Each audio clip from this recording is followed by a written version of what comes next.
I was looking for a title for this talk today where I knew I wanted to talk about happiness.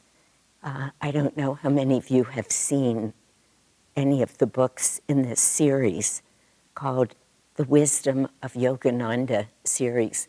This was the very first one that was published, and it's called How to Be Happy All the Time.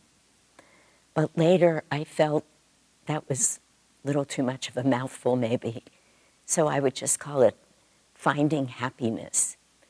And of course I was instantly reminded of the movie that Swami Kriyananda wrote, and the movie was made, called Finding Happiness. And it's a movie where someone who greets a journalist who's coming to explore intentional spiritual communities takes this woman all throughout the experience of Ananda. And I realized as I was thinking about it, it's a wonderful movie. I've watched it at least 4 or 5 times, maybe even more, but at least that much, that the movie is truly about finding happiness, because it takes this journalist through all aspects of Ananda, these communities that Swami Kriyananda helped build all over the world, these intentional spiritual communities that were built, not quite built, but that were manifested really from Paramahansa Yogananda's desire to have communities of simple living and high thinking, in and of itself a real recipe for happiness, and not just fleeting happiness. I think many times, and this book is a collection of sayings or sentences from talks that Yogananda gave. It's nobody else's words, but his words exactly. He uses the word happiness a lot, but he's very clearly talking about true joy. He's not talking about a fleeting happiness that both he and Swamiji used to say. It's not the kind of happiness that most people feel, which is in between 2 moments of severe pain in their lives where they feel like, no pain. That's happy. And I think that's unfortunately true for a lot of people. But Yogananda uses that word really to mean finding that place of pure joy within. And that's what the movie Finding Happiness does. It takes people on a tour of Ananda, and it exposes them to everything, the beauty of the community as it's built. I mean, magnificent flower beds that just have you go, just like that. You just draw in a breath. You instantly feel exalted by the beauty of the flowers, by the colors of everything from inside the temple to all of the surroundings, the music that you listen to throughout the movie, which is all music that was written by Swami Kriyananda, and has such that uplifted quality.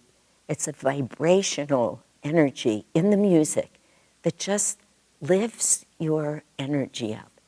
Really, the way people dress in the community, the educational system, everything that you're shown in this movie is genuinely about finding the way back to happiness, which is our soul's true nature.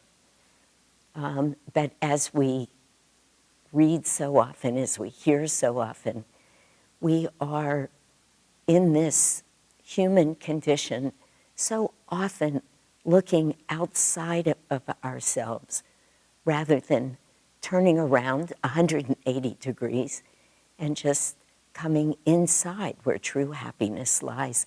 We're drawn out by our ego. And as Swamiji says, many times he said this world and all of the problems in it and the magnetism of the world, the delusion of the magnetism of Maya to draw us out, is really there to help us develop discrimination. It's not a bad thing that we look outside. That is the nature of the human condition. It's about what it takes to get to that point of realization that we have to come back in. Obviously, this is not easy. I was thinking about it on my way over here, and I thought, everything that I would talk about right now, everything I will talk about, how to find true happiness, sounds so simple. It actually really is very simple. But if it were easy, we would all just be living in that state of true joy.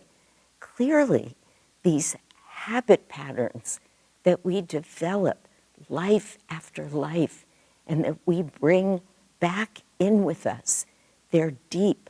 They hold their own magnetism, and they keep whispering to us and seducing us, really. Now, you don't want to go in. You don't want to sit to meditate. That's very hard. That's not the only music you want to listen to. You want to just stand up and dance again. You want to party a couple times a week, don't you? It just keeps calling us out. So it sounds very simple, but it isn't. Except that here we are, and we are yogis. We have lived already through that period, thousands of lives, millions of lives, I don't know, through what is called Shanti philosophy, where we try over and over to find our happiness outside of ourselves. And in each life, it feels like we're almost there, which is part of what's so seductive. We keep thinking that if we can just fine-tune it a little bit, if we can just get this perfect, we were almost there. We almost had the perfect partner. I almost have the perfect job. It's just if this one person wasn't working with me. And that's what Maya is. Tricky, isn't it? Almost, but never quite there. We've lived so many lives like that. This is why Patanjali says in his sutras, the first aphorism, and now we've come to the practice of yoga. And as I'm sure many of us know, why did he say now? He said now because we've been living all this time in this other state. Now we are longing to know the truth. All of us, we're desperate to know the truth. We've been called in one way or another. Really, as Krishna says to Arjuna, all of us have been called into where we are now to be yogis. Krishna says to Arjuna, be thou a yogi, which means put the effort out, fight the way you need to fight to turn that energy around and come back inside. Not easy, but as I say so often, what in life that we really want, that really holds value? What is it that's easy? Do pianists become great pianists just like that?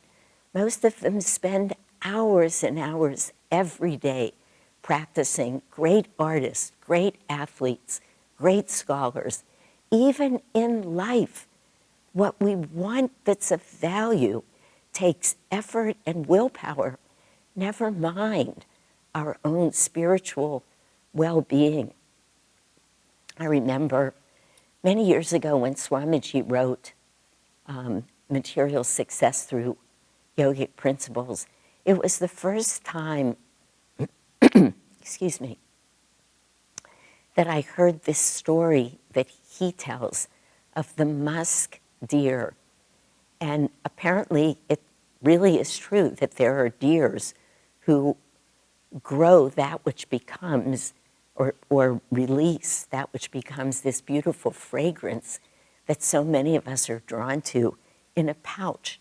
And he tells the story so beautifully in one of the chapters there that the deer starts smelling this magnificent fragrance and it starts frantically searching all over for it.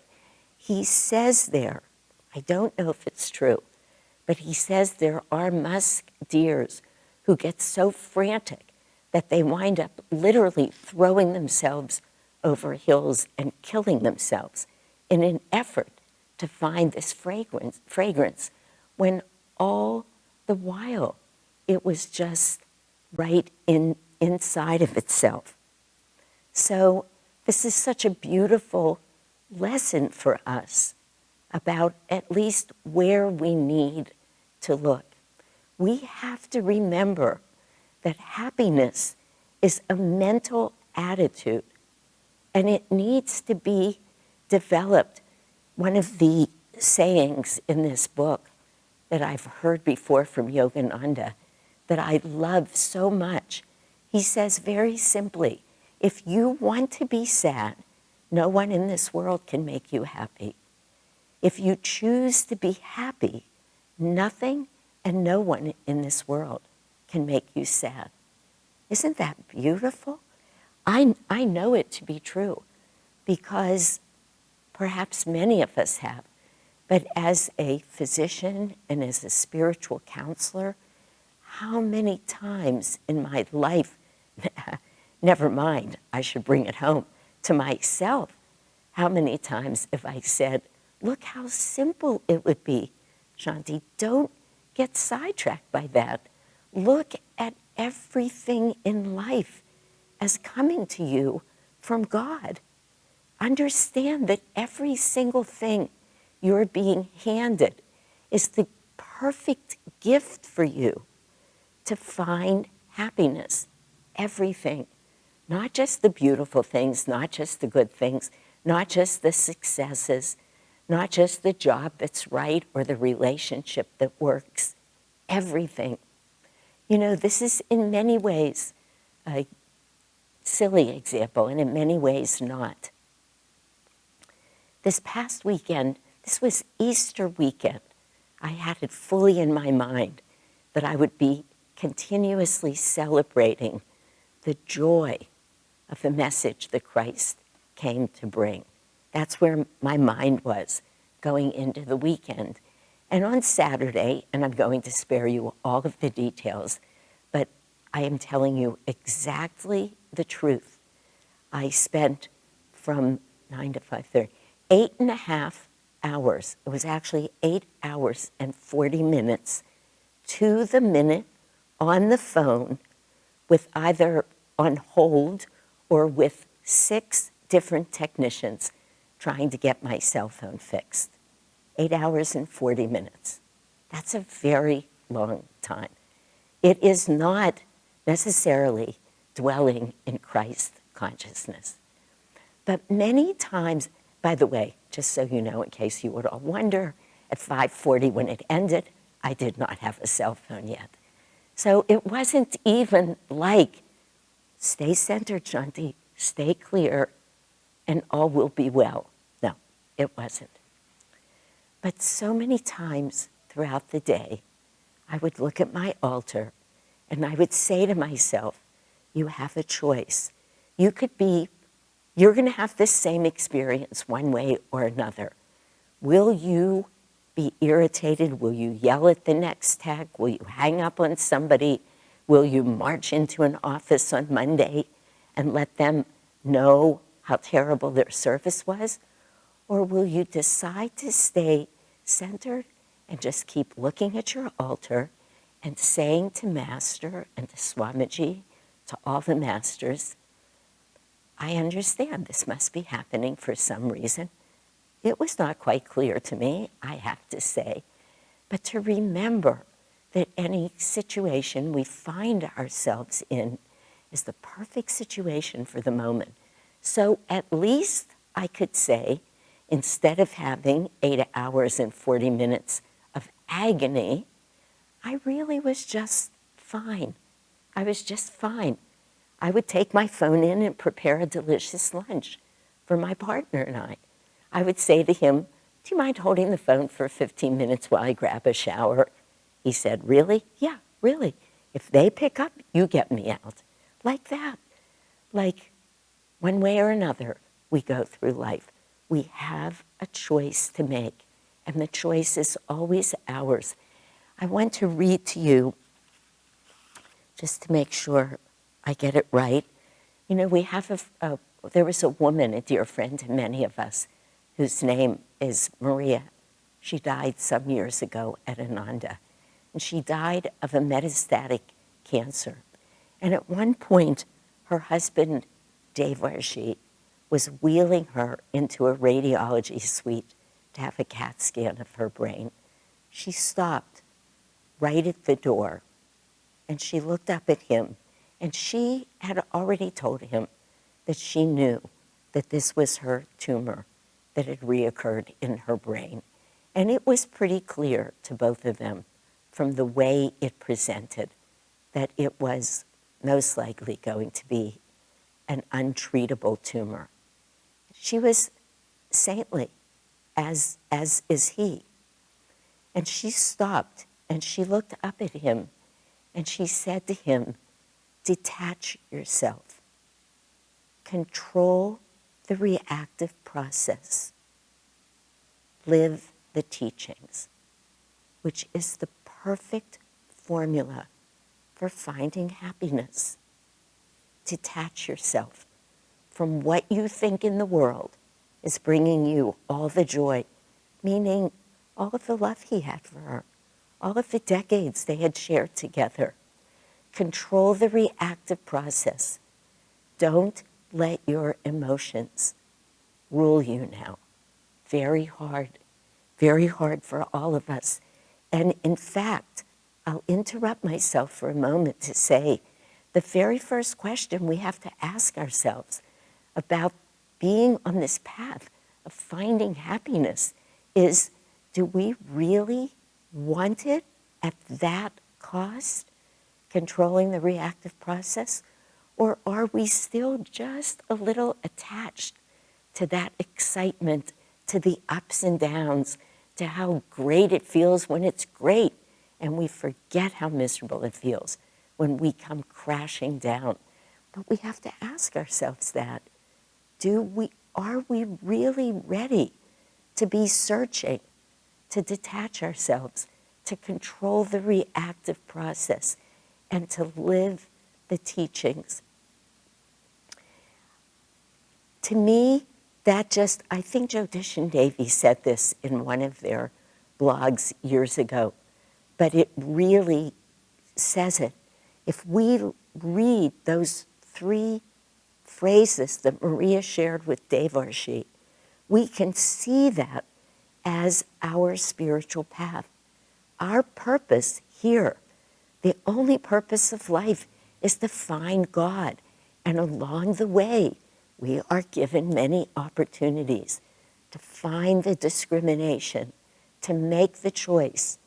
Sister Gyanamata, who was Paramahansa Yogananda's most highly evolved female disciple, was going through a great test at some point in her life. She actually lived through many great tests, up to and including severe chronic pain from a condition that she had.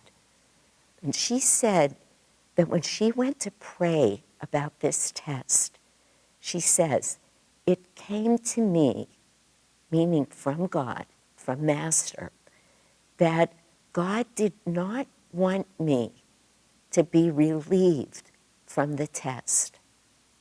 Why would that be? Because these tests are how we develop the razor-edge discrimination that takes us all the way home. And she said, but I received the perfect prayer that I knew God could hear. And the prayer was, change not my circumstances, but change me. What a beautiful prayer. It's the way Master says to us, every situation in life is neutral.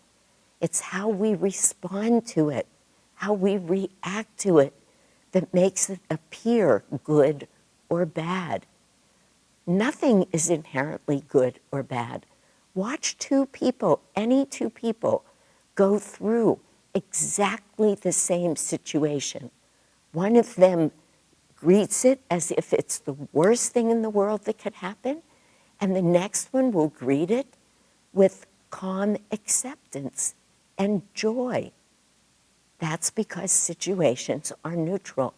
That's what happens when you are saintly enough to be able to say, change not my situation, but change me.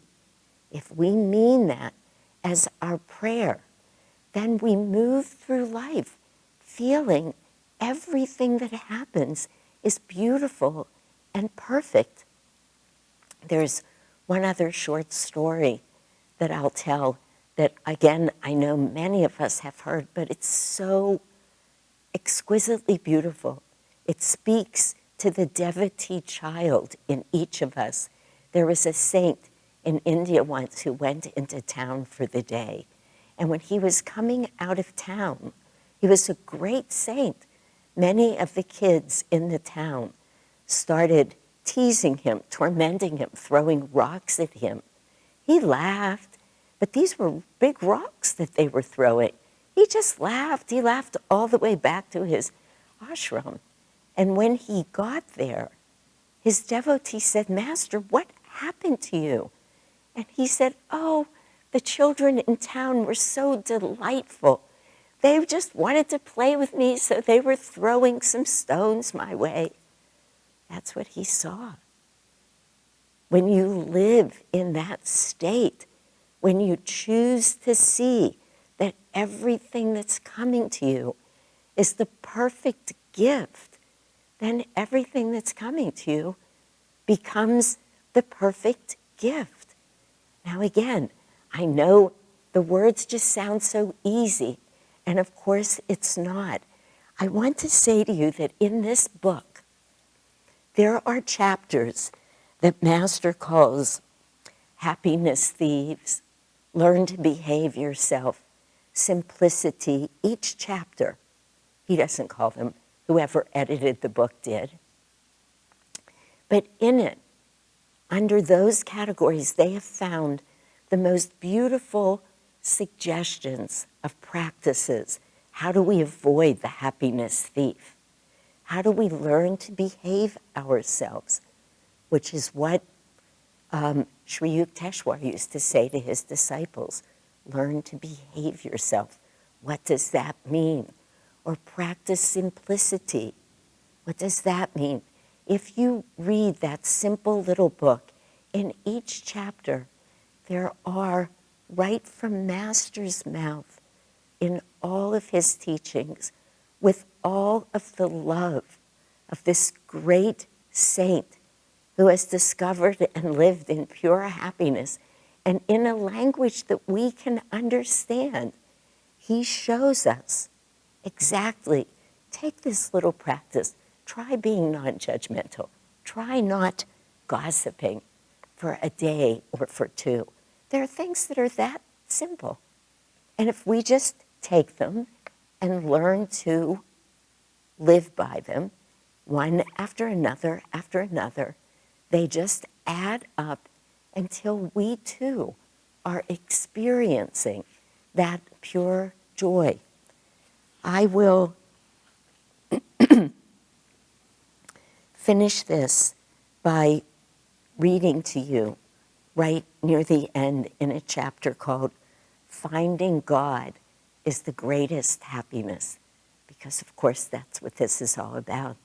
God is love, God is joy. When we find that pure joy, we know we're there. The law of life is this, Master says. The less one lives in harmony with the truth within, the more he suffers. But the more he lives in harmony with that truth, the more he experiences unending happiness. Nothing then can touch him, even though his body wastes away with disease and people ridicule and persecute him. Through all of the vagaries of life, he remains ever blissfully centered in the indwelling self. If you want to be happy, nothing and no one on this earth can make you unhappy.